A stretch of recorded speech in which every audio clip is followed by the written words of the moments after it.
Ngelixesha sawucela uba if ukhona nje umuntu ebomini bakho ke ngoku apha ekukhuleni kwakho sidlulile phaa ebuntwaneni oqonda bayikhona indima ebalulekileyo wayidlalayo ongambulela uyibona kwakhe le video kubani ungathini kuyo? Ndibuhlungu ke Dlamini into yoba bona bawuyibona loo nto kodwa ke abadla amazimba akuhlala besitsho bathi ndanditshiye.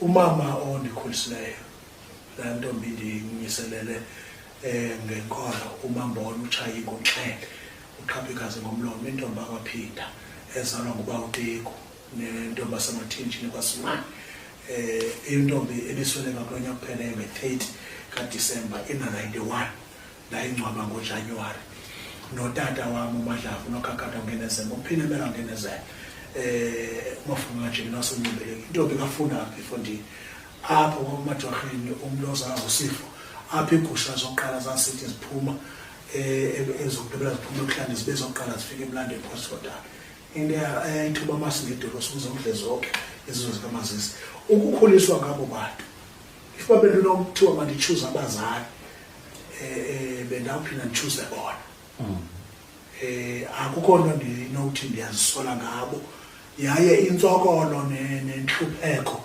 abandiphumelise kuzo nenze noba ilizwe lingakwazi ukundithwaxa akukho level yona yobomi yiloo nto indenza intoba abantu ndikwazi ukuba phakathi kwabo ngokwenkalo zonke njengoba ndiyidume ngolu hlobo Dlamini kodwa ndiyakwazi ukumenglisha nabantu bonke xa inxila licangwam I do understand and ndiyakwazi ukuba phakathi kwamanxila ngoba utata belinxila ayisurvive uhlala naye xa ndiphakathi kwabazalwane ndiyakwazi ukuhlala nabazalwane nabantu abasomba ngoba umama ndikhulele phambi kwakhe esofa so the unity of these two character in me indenza into belizweni ndingabi namkhethe ndibe ngulo mntu kuthiwa xa kuthethwa ngaye yeyi hayi mfonela kabakho ndibenzando ngcola ndisithi abantu xa ndifika endaweni balindela this celebrate nalo mntu uzawunanzi kodwa ndindawufika ufumanisa uba yeyi kuthiwa manilo mntu is so humble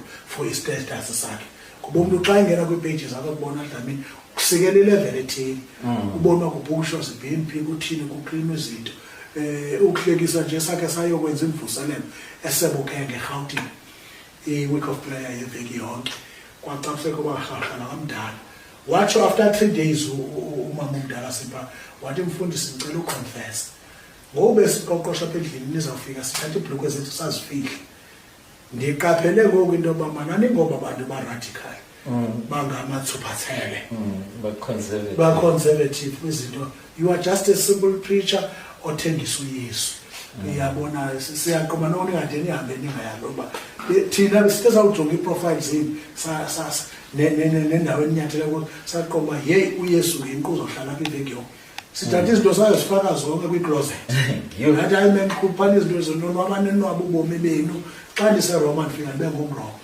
lo mzi wasesebukeke awusilibali kuhlalwa kusithiwa kodwa bethuna kwelabhayi phakathi kwabantu bonke kukho umvangelo othiwa ngumSuthu ndingumntu onjalo ke Dlamini othi as much as ukuthi mngani ngebhizinesi xa ndifike phakathi kwabantu ndifika ndishiye kusithiwa funa umke MC uyabo ngenxa yokuthi yile nto indenza ndibonge ezi zimilo zibini ikharacter yexhego belihlala lilinxila elaziwa ngumntu wonke a fighter and a warrior nomama ubehambule engumthandazi yonke into ihleli ifuna ithandazelo umana esithi xolo abo bantu abadala bangabelele emadlakeni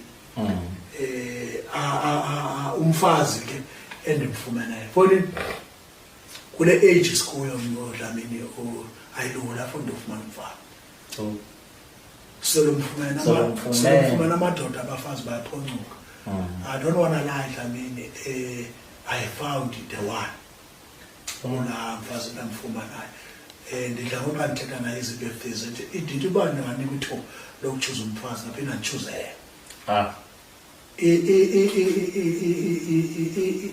i-dark spot anazo unazo because she is a human being she is not an agent you see kaba ndiposte into kuTikTok kwezintsuku ezidlulileyo ethi umfazi wami ngumfazi wami ndiyamthanda ukuthi wazintoni ngayizolo okanye wawuke watyola naye ayifuni. It's none of my business. But she is my treasure, she is my queen. So andifuna uxoka Dlamini bendingenawo achieve ngekho. Bendingenazo achieve nawe mhle ngingahlela kwesi situlo kule interview nawe ukuba ebengekho. You see, nango uwona ndilisoka uzange wandibezi. Uyabo. So andinakwazi umvalela ngabantu. Siphumele kwihanga ezingaphumeli bantu. Siwele imilambo engamelanga siwele. Sithi kanti ngaphesheya andibuza uba mfazi awubawuli ukujika athi ndizawuyapha uyakhona. So ekubuleleni abazali bam uyaba intonga yami yasekhosi. Generally ke abantu abahleli bengoyika ukuza kuMdlamini athi kumuntu Dlamini khawubuyisa unyawo landawo.